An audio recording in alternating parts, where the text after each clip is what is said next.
ये दुष्यंत सिंह का नाम तो खोलकर ही जो विधायक के पिता थे वो ले रहे थे कि उनके कहने पर ही सब हो रहा था। कहा गया फोन पर बात कर लो दुष्यंत सिंह से। अब दुष्यंत ये खुद कर रहे थे, अपनी माताजी के कहने पर कर रहे थे, तो क्या खुद ऐसा कोई कदम उठाएंगे? मुझे लगता है कि दुष्यंत सिंह और वसुंधरा राजे तो भारतीय जनता पार्टी के संस्कारों से निकले हुए, किसी दूसरे पार्टी से नहीं आए और दोनों भारतीय जनता पार्टी के संस्कारों को समझते हैं।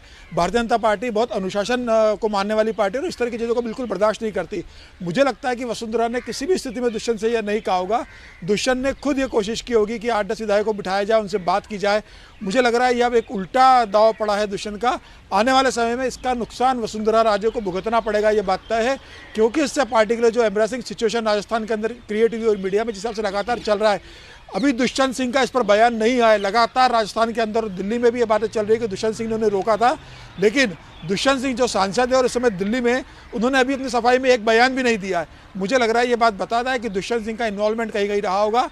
अब वसुंधरा की जब राष्ट्रीय अध्यक्ष से मुलाकात होगी उसके बाद मुझे लगता है वसुंधरा का बयान इस पूरे मामले को लेकर आएगा। बताएं, डिटेल में बताएं दर्शकों के लिए कि कोशिश क्या थी। ये एक होटल में बैठे हुए थे सारे विधायक, इनको किसी रिजॉर्ट में शिफ्ट करने चाह रहे थे। हाँ, कोटपुतली लेके जाने का प्लान था। पहले 4 विधायक आए थे, उसके बाद 3 विधायकों लाया गया था और जो ललित मीणा विधायक है, ये सबसे आखिरी में लाया गया था इनको।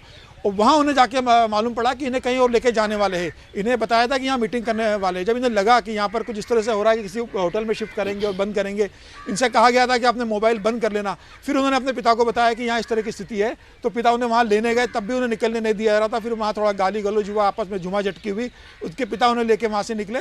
उसके बाद उन्होंने सीपी जोशी को बताया, संगठन महामंत्री चंद्रशेखर को इस बात की जानकारी दी और प्रदेश के प्रभारी अरुण सिंह और प्रदेश के चुनाव प्रभारी प्रहलाद जोशी को उन्होंने सब बताया।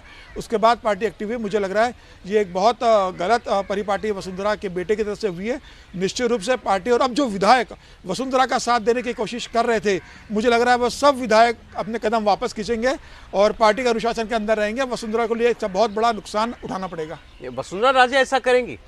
देखिए, मुझे लगता है कि अगर ये किया गया है तो ऐसा तो होगा नहीं कि वसुंधरा राजे, जो कि पूरा जो है राज्य चला चुकी हैं, वहाँ पार्टी जो है वो उनमें बड़ी प्रोमिनेंट नेता हैं, तो उनको नहीं पता होगा। और ऐसे में अगर दुष्यंत जो उनके बेटे हैं उन्होंने ये कोशिश की है, तो देखिए पार्टी के भीतर पहले ही एक सोच चल रही है कि जिस तरह से बागी हुए थे जब टिकटों का बंटवारा हुआ था, जिस तरह से लोग बागी विधायकों के तौर, बागी कैंडिडेट्स के तौर पर खड़े हो गए थे, तो उसमें एक बीजेपी के भीतर मंत्रणा चल रही थी कि कैसे इन लोगों को एक मैसेज दिया जाए ताकि इस तरह की घटनाएं आगे नहीं हो।